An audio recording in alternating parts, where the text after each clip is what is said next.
Hey, how's it going? Welcome back to the KB Baby YouTube channel.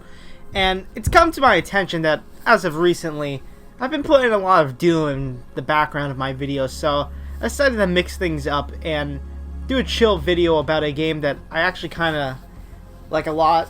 Not as much as Doom Eternal, obviously, but this game's pretty good. It's obviously Risk of Rain 2. It's in the title, thumbnail. It's just... man, what a game. When I first saw Risk of Rain 2, I recognized the title Risk of Rain because I knew it was like a very popular roguelike. The first one, 2D, pixel art style, obviously all that. But I didn't really know what to expect when I booted up Risk of Rain 2 for the first time. I got it for Christmas for 2019, and it was incredibly unique. I guess that's a way I describe it, right? And that obviously is kind of like a hollow compliment. But what does it mean to be unique? And I guess it kind of comes down to I've never seen a roguelike done like this before. But you know what I have seen before? I've seen YouTubers shill their content. Did you know that only 10% of you that are watching this right now are subscribed? You should really change that. I think you would really appreciate that decision you make for yourself. But anyways, enough rambling. Back to the video. Don't want to keep you waiting. I think many roguelikes kind of stick to the simplistic art style. They don't do these big open spaces with 3D combat like Risk of Rain 2 does. So in that sense, I feel like it's the first of its kind. But not even only that, I also like how it does its items. Granted, I wouldn't like it in every single roguelike, but it's surprisingly alright in that it's much more catered to getting duplicates of an item rather than getting all the items, which is very kind of the opposite of how most roguelikes are, where you don't want duplicate items. In fact, you can't even get duplicate items in most, I believe, if not all, because it's ultimately worthless to you. Why would you want it? But in this game, it's a completely different story, because the items just scale with power the more of that item you have. For example, in this gameplay here, I have a sticky bomb. I believe it's the second item in my inventory, if you can see it up in the top. And because normal sticky bomb, I just got one right there. Normal sticky bomb has a 5% chance of when you attack an enemy, it'll put a sticky bomb on them, right? Very simple, right? But when you get more, that percent chance goes up and up until it gets very common to do that. And it says in the logbook, and one of the other cool things about this game is it gives you a lot of information in the logbook on the main menu, so you don't have to become like a fucking wiki warrior to understand what's going on in the game, which I find very important, because something that's always kind of bothered me about Binding of Isaac, and to a lesser extent Enter the Gungeon, is that sometimes, well, a lot of the times, I'm gonna pick up a gun, and I'm gonna have no fucking clue, or not even a gun, like an item, and I'm gonna have no clue what it does, and it's gonna be very frustrating to just always keep pulling out my phone and just googling what it does every time. I mean, like, if it's like once or twice in a run, I suppose it's not that bad, but it's like, if I'm doing that like 3 or more times in a run, it's like, come the fuck on.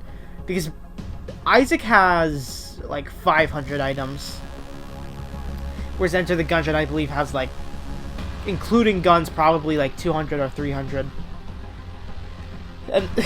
And maybe that's me being generous, but at least in Enter the Gungeon, I've played it so much that I know certain items from like the back of my from my heart, rather. But with Risk of Rain 2, having that logbook actually helps so much, because I have no pressure to look things up mid-run. And also it helps that the descriptions of items are also good, because sometimes in roguelikes it'll give you these very fucking cryptic things for something that's also like a very cryptic mechanic. But the only time Risk of Rain 2 gives you a cryptic message for an item you get, the effect is usually pretty obvious. Like, the most recognizable item, I believe, in the game, the ukulele, its description is, and his music was electric, which doesn't tell you anything, right? But it becomes very obvious after, like, a couple attacks using it, that your attacks now have a chance to chain to other enemies. And so, yeah, that's like an exception to the rule.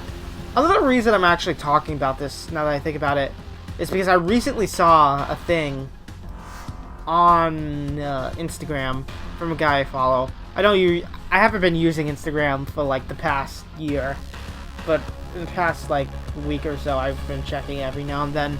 For some reason, I don't even know why, but I guess I did post a fucking photo on my birthday that was the thumbnail for my video, but who cares? And I noticed that Risk of Rain is going to get one more expansion in... Not expansion. One more, like, free update in January, February, somewhere around that time.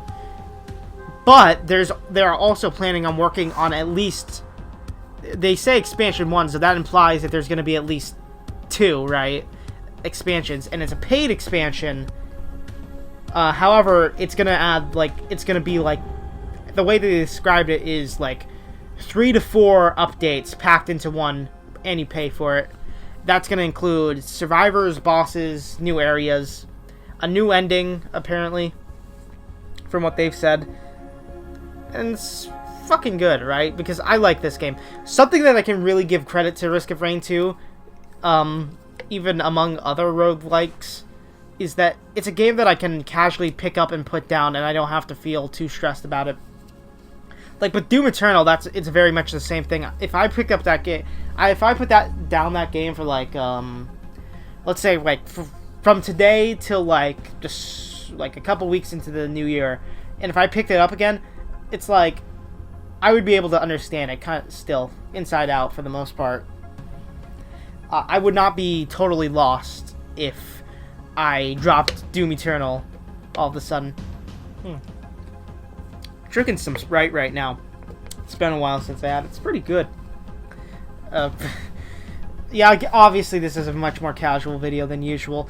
I suppose I have kind of burnt myself out on talking about pedos and other degenerates on the internet for a little bit, so I'm glad to be taking a sort of semi-break, because any more of that and that would have been incredibly frustrating. But keep on the subject of Risk of Rain 2 still. I am actually very close to platinuming this game. That is, I do not actively go to platinum games, you know. I am not Devil Nar, you know, the funny man I make fun of on this channel sometimes. I do not make I do not go out of my way to platinum games, and it's mostly because I don't find it very enjoyable. There's a lot of arbitrary, random bullshit in games that I just find absolutely appalling to do, but I've gotten every achievement in Risk of Rain 2 that is required to get the platinum trophy. Only thing I need to get is the one stupid one in the game, which is to force 10 hermit crabs to walk off a cliff. I've gotten like 2 or 3 of those done, but it's so out of the way, and you have to be like working towards it to get it done. It's so fucking stupid. But I'm really surprised that I've even gotten close to the platinum. So I guess it should say something about the quality of the game, that for a guy that doesn't even care about platinums, that he's pretty much got the platinum of the game. I suppose I could go over a couple of mechanics. Like, you play as survivors, right? I'm playing as the mercenary right now in this footage. He's a sword guy, samurai, kinda. Not really. Teleports behind you, slice, dice. Arguably one of the, if not the best survivor.